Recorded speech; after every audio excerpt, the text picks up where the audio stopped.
26 बेकसूर टूरिस्ट जो कि कश्मीर में घूमने आए थे उन्हें दिन दहाड़े पहलगाम की बैसरन वैली में गोलियों से मार दिया जाता है। पूरी जन्नत को शमशान घाट बना दिया गया और ये सब दिन दहाड़े हुआ है जब पूरी दुनिया देख रही थी। दिस इज पहलगाम मैसेकर 22 अप्रैल 2025 और एक एक detail minute by minute detail में आपको दूंगा। दिक्कत ये है कि ये पहली बार नहीं हो रहा है और सबसे बड़ी दिक्कत यही है कि ये बार बार होता है। आपको इससे कुछ याद आ रहा होगा ना, मुंबई का 2008 का 26/11 जहां 167 निहत्तों को खुलेआम होटलों स्टेशनों में मार दिया गया। फिर 2019 का पुलवामा जब 40 सीआरपीएफ के जवान शहीद होते हैं बिकॉज ऑफ सुसाइड बॉम्बर। और 2016 का उरी तो याद होगा ना, जब 19 जवान शहीद हुए।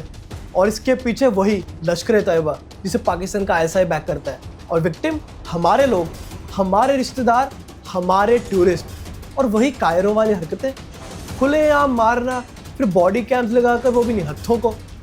और हम इतना खून क्यों बहा रहे हैं, वो भी इतने ज्यादा दशकों से। आप भी गुस्सा हैं, मैं भी गुस्सा हूं। This is for India, this is for victims, this is for justice. 22 अप्रैल 2025 दोपहर के 2:30 बजे पहलगाम बैसरन वैली, खुले मैदान, कोई सड़कें नहीं, सिर्फ कुछ घोड़े, कुछ फुटपाथ और बहुत सारे टूरिस्ट।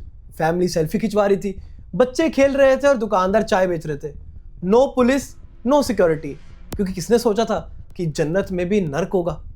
2:30 बजे 5 से 7 टेररिस्ट हाथ में ग्रेनेड, AK-47 लिए और शरीर में बॉडी कैम्स लिए घने पाइन फॉरेस्ट से निकल के आते हैं। ना जाने वो कितने दिनों से, कितने हफ्तों से या कितने महीनों से वहां छुपे थे। मगर एक बात पक्की है, उनको हेल्प कर रहे थे लोकल कश्मीरी लोग। और इन डरपोकों का एक डरपोक लीडर सैफुल्ला साजिद जट, जो पाकिस्तान बैक्ड ISI की लश्कर तोयबा का कमांडो है, जिसने इसे एक मिलिट्री ऑपरेशन की तरह प्लान किया। कुछ लोग कैमोफ्लेज कपड़े पहने थे, कुछ ने पठानी सूट। 2:31 पर कुछ चिल्लाने की आवाज़ सुनाई देती है। ये टेररिस्ट 2 ग्रुप में डिवाइड हो जाते हैं।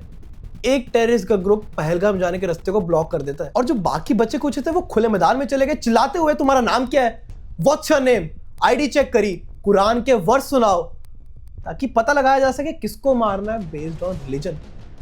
रिलीजन? आतंकवादियों का तो कोई धर्म नहीं होता ना, मगर जो मरे उनका तो धर्म था, वो हिंदू थे और इसीलिए मारे गए। तो अगर प्रॉब्लम की जड़ ही धर्म है तो उसका सॉल्यूशन धर्म क्यों नहीं हो सकता? अगर हिंदू इसलिए मारे गए क्योंकि वो हिंदू थे, तो जिसने मारा उनका भी तो धर्म था। तो आप या मैं इसको धर्म से अलग कैसे रखें? फिर 2:32 में एकदम से तेज तेज AK-47 की गोलियां सुनाई देती हैं। 2:32 एकदम से गोलियां चलने लगती हैं। AK-47 के स्प्रेस लेफ्टिनेंट विनय नरवाल, जो एक नेवी ऑफिसर अपने हनीमून पर आए थे, उन्हें छाती में गोली मार दी जाती है। अगला नंबर था एयरफोर्स हीरो कॉर्पोरल तेज हल्यान, भारत भूषण एक बेंगलुरु टेकी, मंजुनाथ रॉय एक कर्नाटका का रियल एस्टेट का काम करने वाले, एक नेपाली गाइड और कितने ही ऐसे निहत्थे लोग। ये टेररिस्ट की पूरी रची रचाई साजिश थी, जिसमें उन्होंने मारते समय बॉडी कैम्स पहने थे ताकि इसे पूरा रिकॉर्ड किया जा सके और पूरा प्रोपेगेंडा फैलाया जा सके। जो भी हिल रहा था उन सबको गोली मारी जा रही थी। नेहा वागुलाडे एक महाराष्ट्र की टूरिस्ट ने डेड होने की एक्टिंग करी और शायद इससे बच गई। जिनको लगता है शायद उन्होंने कुछ अच्छा किया हो, शायद इसलिए वो जिंदा है। मगर बाकी 26 लोग, बाकी 26 परिवार तो लकी नहीं थे। इसके अलावा 60 लोग जो कि इंजर्ड हुए, और ये कोई सोल्जर नहीं थे, इनके पास हथियार नहीं थे, ये फैमिलीज थी, ये टूरिस्ट थे, ये हमारे लोग थे। और इसके पीछे का मास्टरमाइंड सैफुल्ला, जो पाकिस्तान में बैठा हंस रहा होगा, और उसके कुछ चूजे हमारे कश्मीर में, हमारे देश में। ये किया किसने? इसकी जिम्मेवारी TRF, द रेजिस्टेंस फ्रंट ने ली, जो कि लश्कर तैयबा का एक फ्रंट है, एक पाकिस्तान बेस्ड टेरर मशीन जिसे हाफिज सईद ने शुरू किया, वही जानवर जिसने मुंबई का 26/11 करवाया था। तो TRF कहां से आया? TRF की शुरुआत होती है 2019 में, जब भारत ने आर्टिकल 370 को हटाया। तब ये खुद को कश्मीरी रेबल्स दिखाते थे। रेबल्स ये आतंकवादी हैं जिसे पाकिस्तान का ISI बैक करता है, और इनका रिंग लीडर है सैफुल्ला साजिद जट उर्फ खालिद, जो कि एक सीनियर लश्कर तोयबा लीडर है, जो कि पंजाब पाकिस्तान से। और ये दरिंदा ना जाने कितने cross border terrorist attack plan करता है, फिर ISI कैंप्स में ट्रेनिंग देता है टेररिस्ट बनने की, और बोलता है 2026 तक हम कश्मीर हथिया लेंगे। ना जाने कितने ही टेररिस्ट अटैक का हाथ में खून लगा इस पे।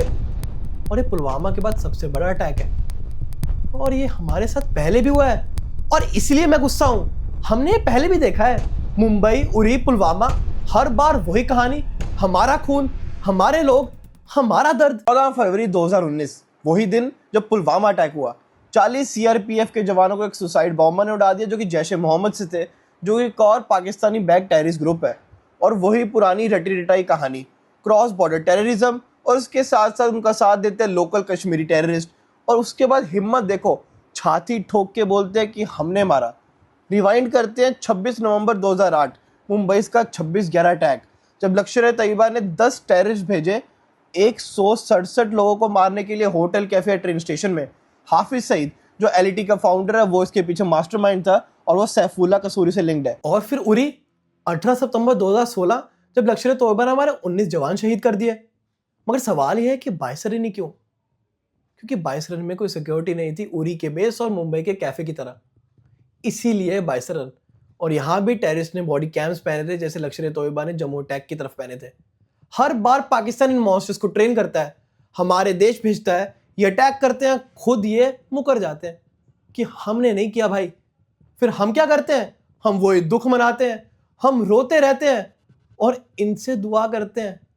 और ये होता क्यों है? क्योंकि हम सॉफ्ट हैं, हम रिएक्टिव हैं, हम अपने साथ कुछ होने का वेट करते हैं और हम अपनी पॉलिटिक्स में इतने ज्यादा उलझे हैं कि हमारे ही लोग मर रहे हैं, जब पता है कि ये पाकिस्तान स्पॉन्सर्ड टेररिज्म है। और कितने और बहाने, कितने और पुलवामा, कितने और मुंबई, जब हम सोचेंगे कि बहुत हो गया यार। From the soil of Bihar, I say to the whole world, India will identify, track and punish every terrorist. India's spirit will never be broken by terrorism. Terrorism will not go unpunished. India is fighting back, but is it enough to make these people tremble? क्या वो डरेंगे इससे? अमित शाह अगले दिन पहलगाम गए, उस जगह पर गए, उन्होंने इंजर्ड लोगों से बात भी की, मगर इससे क्या होगा? उन्होंने बोला कि इसका एक एक बदला लिया जाएगा, मगर कब तक? अबू तला और 2 और ऐसे टेररिस्ट का स्केचेस भी बनवाए गए and they hunting down the others.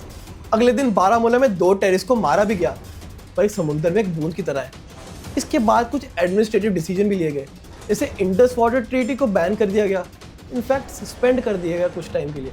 इसके बाद पाकिस्तान के वीज़ा कैंसिल कर दिए गए, अपने डिफेंस वाले लोगों को इस्लामाबाद से वापस बुला लिया गया और अटारी बॉर्डर को बंद कर दिया गया। ये तो बस एक शुरुआत है। Let's hit Pakistan where it hertz.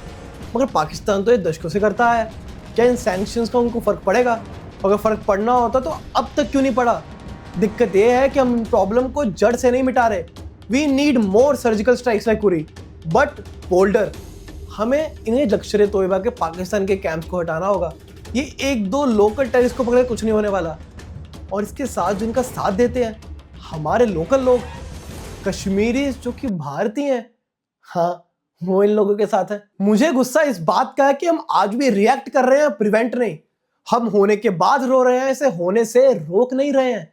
और इसके बाद संजय राउत जैसे पॉलिटिशियंस जो मोदी को ब्लेम कर रहे हैं, और फिर रॉबर्ट वाड्रा जैसे घिसे पिटे लोग, shame on you. This is not about votes, this is about lives. हमारे जवान, हमारे लोग, दे डिजर्व बेटर। चलिए एक ऑल्टर ओपिनियन एक्सप्लोर करते हैं। कश्मीर ही क्यों? पहलगाम ही क्यों? टूरिस्ट ही क्यों? हिंदू ही क्यों? दरअसल पिछले कुछ समय में जब नया वक्फ एक्ट आया तो इनके मन में गुस्सा है। इसके साथ साथ पिछले कुछ समय में कश्मीर में बहुत सारे रेलवे ट्रैक्स बिछाए गए हैं, कश्मीर को डायरेक्ट ट्रेन चल रही हैं। पिछले कुछ महीनों में बहुत सारे टूरिस्ट कश्मीर में आए हैं और इसी लाइन में इसका आंसर छुपा है। इसीलिए पहलगाम, इसीलिए टूरिस्ट, इसीलिए हिंदू, क्योंकि चाहते हैं कि कश्मीर बाकी भारत से अलग रहे, टूरिस्ट के मन में डर रहे। अब जब डर रहेगा तो वो लोग कश्मीर क्यों आएंगे? अब आप ही बताइए, इस हादसे के बाद क्या आप कश्मीर जाओगे? और वो लोग यही चाहते हैं कि कश्मीर ये 2 कौड़ी के लोगों के लिए रहे। गलती हमारी भी तो है, हिंदू ही हिंदू के साथ लड़ रहा है, हिंदू आपस में ही बटे हैं। और फिर फर्जी लीडर्स जो दलित नाम पर वोट ले रहे हैं, जो कि यादव नाम पर वोट ले रहे हैं। सबसे बढ़िया तरीका है हिंदुओं को आपस में लड़ा दो, बोल दो कि दलित हिंदू नहीं होते, बोल दो कि यादव जात अलग है। और इसके बाद तमिलनाडु में जो हो रहा है, तमिल वर्सेस हिंदी को अलग इशू बना दिया गया है, हम हिंदी नहीं बोलेंगे। इसके साथ बेंगलोर में जब हिंदी बोल तो उस पर विवाद हो जाता है। अब तो महाराष्ट्र में भी मराठी ना बोलने पे विवाद होने लगा है। खबर मुंबई के गोरेगांव से है, जहां मराठी में बातचीत नहीं करने पर एक बैंक कर्मचारी की पिटाई कर दी गई।